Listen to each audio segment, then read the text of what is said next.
From 1922 to 1933, Article 66 of the Constitution of the Irish Free State permitted appeals of decisions of the Supreme Court of the Irish Free State to be made to the Judicial Committee of the Privy Council, JCPC, in London.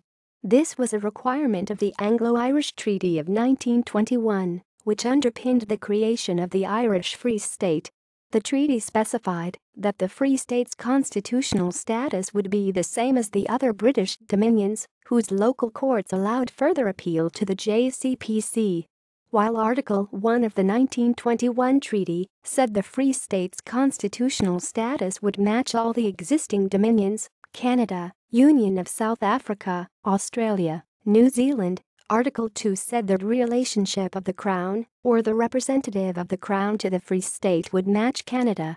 Although Article 2 ought to have covered the JCPC, in negotiations on the 1922 Free State Constitution, the Lloyd George government allowed the Provisional Irish government to use the model of South Africa, a unitary state with fewer JCPC appeals than Canada, a federal state for which the JCPC often heard cases of dispute between federal and provincial governments.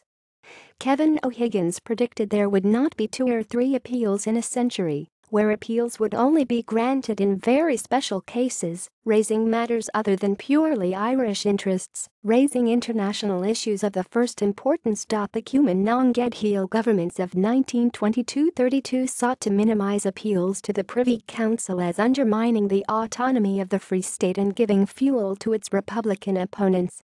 Article 12 of the 1921 treaty provided for a 3-person Irish Boundary Commission to finalise the border between the Free State and Northern Ireland.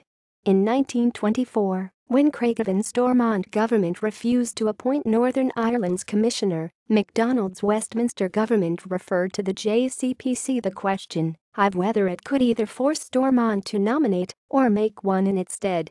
The JCPC corresponded with Cosgrave's Dublin government, which chose to view the matter as internal to the UK and refused to be a party to the deliberations.The Free State. It played a leading role in the 1930 Imperial Conference, which led to the Statute of Westminster 1931.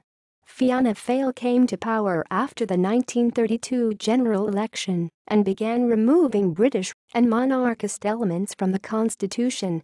The Constitution, Amendment No. 21, Act 1933 abolished the right of appeal to the JCPC.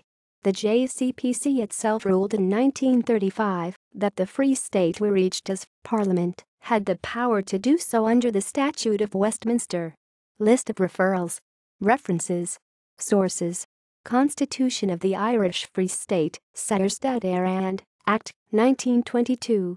Irish Statute Book. Fitzpatrick, Clare. Contexts. Jurisdictions. Territorial. Irish Free State. Privy Council Papers. University of Exeter.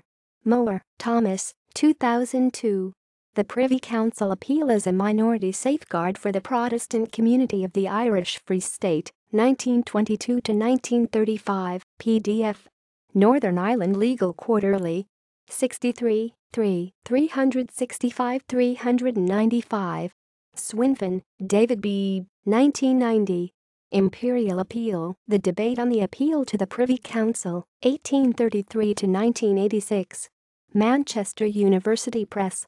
ISBN 9780719023125. Retrieved 18 April 2018.